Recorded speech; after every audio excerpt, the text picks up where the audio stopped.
I was trying to see if they posted the runways because I was going to propose that we actually go through Each look of them. by look. God, but so many. Yeah, but we would have things to say, so maybe we'll do that as a second video. Maybe. If they posted some of it, but because I was going to log into Hulu and just watch the runways and let us like go, because I'm overwhelmed. Yeah, it's so many. It's like I don't love it when they do 3 sets of runway looks. Well, a ball has 3 categories, yeah. And when they do it with 14, I was telling Will, I was like, it's like 40 something looks, and I can't, I barely have a grasp on the girls. Yeah. And so I was going to propose as extra content because people like that. Why don't we go through queen by queen? But I think we would have to do that tomorrow. I don't think we could do it tonight. So let us know if you're interested in us going look by look. Look by look, because I'll do it. I have things to say about everything. It'll be subjective. It will be our opinions. Because I'm going to say something right now. Willow Pill is my girl. She's your girl. 100%. Forever your girl. Forever my girl. Every single look she did tonight, I was like, mwah. I loved it. I loved every moment of it. That fucking middle one. I don't remember. The black with the gold. It looked like a Versace thing. The black leopard. So, okay.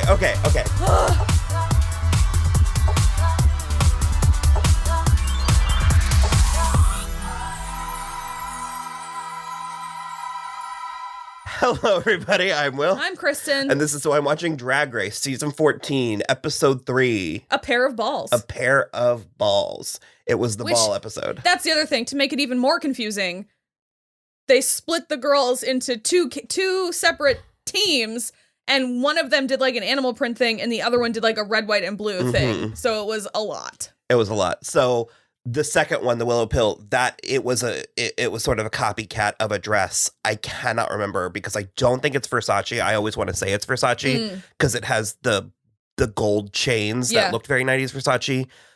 But I'll see if I can find a picture. Penelope Cruz wore it in something. Okay. It's on my fairy tale vision board. Okay. So I recognized the dress when she walked out. It's like a take on a dress. Is it this? Mm-hmm. Yeah. Okay. How did you know what I was talking about? I didn't. I searched Penelope Cruz black and gold. That's it. So it says it's a Chanel dress, but then draped with gold chains. It was a take on a Chanel dress, which. But she made it look like Versace, which is like, to be frank, a jump. Well, and also, it's in spite of me knowing it, it's not a look that you see again and again and again. Right. So it's a little bit of street cred there for what? Fucking Penelope Cruz. She's so hot. Yeah, I am overwhelmed. I don't know where to begin. Both teams are together, and a thing that I was loving about this episode and this season was if you watched the Drag Race episode, they all seem to love each other. If you watched Untucked, there's some tension. Yeah. A little bit of tension. So I don't really know where, because I was going to come in with my whole, like, we're not big reality TV people. Like, the only reality TV we really watch are competition shows. And then I started watching The Real Housewives of Beverly Hills. Boo, hiss. Also, this is the only one I watch. I watched Top Chef for a couple of seasons and Project Runway for a couple of seasons at the very beginning. We watched a little So You Think You Can Dance. My husband and I watched an extremely Republican propaganda show called Top Shot just because it was really cool watching them make those shots. But I'm really anti-reality TV. And the competition shows for me are generally the worst because I feel like, especially after a season or two, they just are casting personalities. But on Drag Race, everybody is already so much a personality that it doesn't feel like they're checking boxes. Well, I don't love manufactured drama. I don't love a producer poking and prodding. And I mean, I'm going to be honest, that's a fair amount of Drag Race. But there's usually, like, we like to talk about showgirls. There's usually sisterhood between the strippers. Yeah. They care about each other's color blending and whatnot. I also watch Bake Off. That's the one I like the most. So, because I'm simple and basic. So they brought Orion Story and Diabetti back. I am fine with it. I'm fine. However, if they had been gone, we would have had only 36 looks. which is still too many. Which Cornbread talked about that and Untucked, but I just didn't think we were done with them. It didn't feel that way. I especially didn't feel that way about Diabetti. Like, I was like, Diabetti has more places to go. And again, like I said last week, that is a chef's kiss drag name. What did Cornbread keep calling her? Diabetica. For all, yeah. Like, but she was day. I thought it was just a cute nickname, like a pet name, and she was confident in her convictions that it was Diabetica. She was like, oh shit. We also didn't mention that Alicia Keys was the guest judge last week. Yeah. She showed up in the mirror, and she did again this week as well to introduce the girls. And then we had Christine Chu was the celebrity guest star. She's from Selling. No. Top Chef. No, it's Selling. Like it's that one that's just it was like reality show Crazy Rich Asians. Okay. Wasn't it? Maybe. I don't know. I didn't know her. She was pretty. Bling Empire is what it's called. Okay. Yeah. There you go. So as you mentioned, there were 2 balls divided into animal print and red, white, and blue. And then within that, there was zebra print resort, hide and chic, leopard evening wear, and then animal print wedding gowns. And then we had red hot resort, why it gotta be white evening wear, and then red, white, and blue wedding gown eleganza. It's so much. It's so much. So I'm trying to think, because I genuinely cannot recall. So I remember really liking Willow Pill. Mm-hmm. I remember liking Bosco, because I already liked Bosco. I really liked Jasmine Kennedy initially, but it's seeming like there's some tension. I'm getting a little bit of a Laganja vibe from her. And I don't think it's quite to that extreme yet, but because also her face, has very Laganja face. I'm not against it, and I liked her looks. Well, I did too, and she was at the very least laughing, but Cornbread has real den mother vibes. And she was kind of having to I mean, she wasn't like putting the kibosh on things, but she was tempering, let's say. Yeah. She was tempering stuff. Well, so Jasmine and which one? Alyssa were getting into it? Alyssa was, but about like being pageanty? Yeah. I think Alyssa was misunderstanding what in particular Diabetti, because they were like butting heads with Diabetti in ways that I don't think Daya intended. I like her. I don't know what it is. It's the Crystal method. Yeah. Well, she seems, in her talking head, she seems a little bit more real. And she said something about Jasmine Kennedy. It was like shady, but it also was kind of tea. In the workroom? No, it was a talking head during Untucked where she was like, she hasn't learned the social cue. Like, she hasn't fully learned her social cues. Like when to stop or when to like talking, That's what she said about Jasmine, you said. Mm-hmm. Yeah. In spite of the fact that she kind of was on the outs with some of the girls, or that she was kind of like butting heads, or there was friction with some of the girls, Daya was giving me reliable narrator. Sure. And because Alyssa Hunter was very offended by the pageant talk.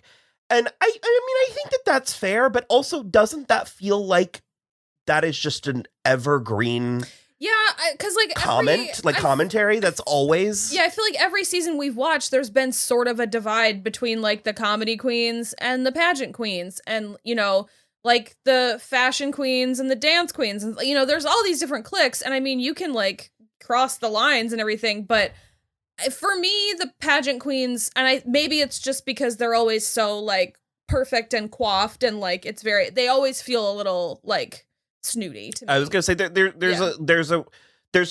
seems to be a reputation of snobbery, even if that doesn't translate to the human person. Because I don't get that at all from Angeria, even though she very much. She's another great front runner for me. She's got this real sort of like Jada Essence Hall, but with like some of that like Heidi in Closet. Like Ram, what was she? Where was she from? Ramseur, North Carolina.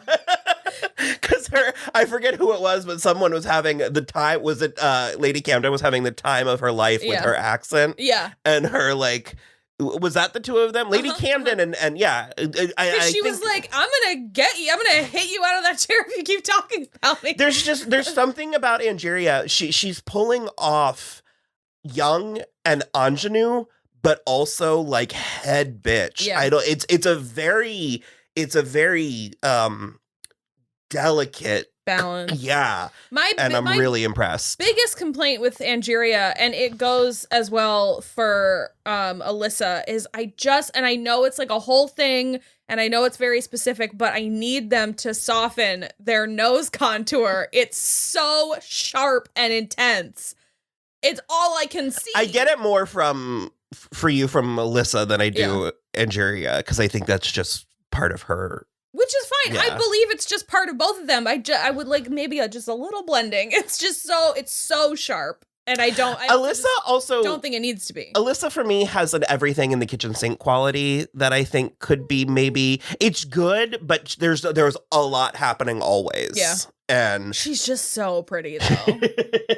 So like what was, because Carrie was a lot of fun too. I didn't talk a ton about Carrie Colby, but she was. Now I can't remember. I was stressed watching this episode because I knew we were going to have to talk about it. And I was like, I needed to watch it twice before we sat down. And so I don't remember who it was, but somebody did an impression of Carrie Colby. And their impression of her was just it was so good.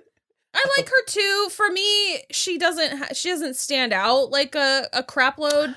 Well, she's the hot, pretty, she's the, so I'm definitely in the first couple of seasons. I've been fighting the urge to slip into the slang, but I was going to be like, she's the fishy queen. She's serving fish. I don't know. I like her. I don't feel a lot for or from her yet. She's like not in my top stuff, but I think she's going to make it far. Mm-hmm. I still like Lady Camden. I think we're gonna have to see. For me, with this group, for me at least, it's not immediately clear who the front runners are, and then I don't know. I feel like usually there's a couple that you're like, nah, they're not gonna make it very far, and I guess it's because one of them for me was June. June seems sweet, but she really hit it with her exit message, where she just felt undercooked. It just felt not fully there in a way that I think it could get there for sure. But also, she's another one who can't sew. And I just like, we keep every season. There's like a couple who are like, oh, I can't sew. And it's like, because even Michelle said that she was like, I don't know why it took 14 seasons for everyone to pull off a reasonable facsimile of something. And I mean, like, they have gotten on people before for making pants, and Willow made pants, like a pantsuit wedding thing. Didn't Angeria also wear? Not for the wedding one. No, I thought someone else also wore slacks. Angeria, it was like a bodysuit. Okay. But there were a couple slacks, and like even Maddie wore that like jumpsuit thing for the first one. But were you in the middle of a point? Just the fact that it was like they didn't complain about the pants. They were like, the pants are the moment. And so it's like she sewed those, and they were like sheer kind of fabric. It's just impressive. So I like Maddie a lot, and I'm getting a lot of mileage out of the how the situation is kind of turned on its head. Sure. Like the flipped script where it was just, he had to come out like 5 times in this episode, and it was very funny. Every single one of them was like, did I just hear your string? And it was a hold up. Yeah. You can't just blow past that. Yeah. And I don't think that he's long for this competition. No. I just feel like a solid episode 5. You know what I mean? Pushing. I know you're pushing for that because you like him too. That's solid. But there's something uninspired about much of what we've seen from her. There's something very straight about it.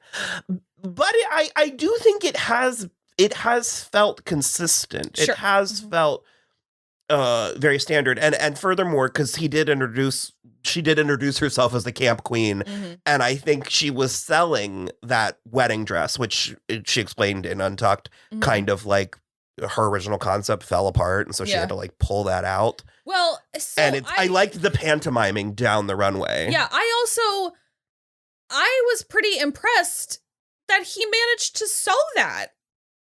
It looked pretty good. Well, he apparently made the resort wear, but again, I agree. It looked like there was nothing elevated about it. Of course, I'm not arguing just a sensible. Yeah, I'm not arguing that was amazing. I just like literal resort wear. Yeah. For me, I guess I don't really have a huge issue with Maddie having had to lip sync, but I also feel like that the third look, the like red, white, and blue wedding, I feel like that was enough to make him not lip sync. I mean, I think when you compare to the other people, because I actually do agree with their critiques of Ryan's story that every single look was just a bit too much, yeah, in the same way. Yeah, which I mean, points there for having a thing and sticking to it. Yeah. Because I absolutely agreed about the straps on the like animal print wedding dress. I don't know what they were, and other than that, I thought it was great.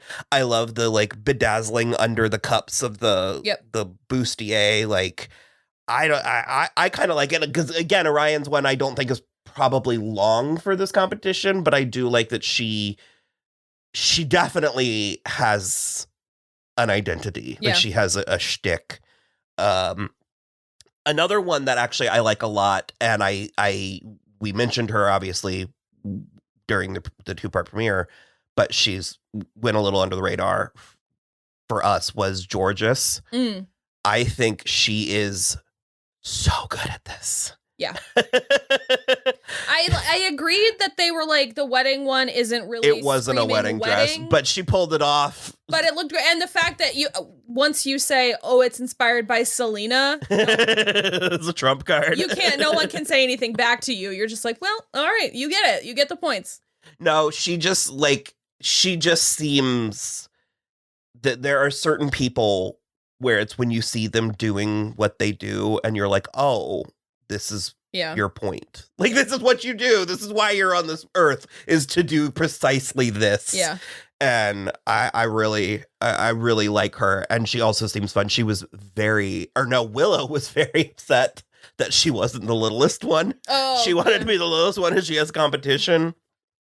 Rue luckily did not keep hitting the Willow pill, but I think he was also on cocaine tonight.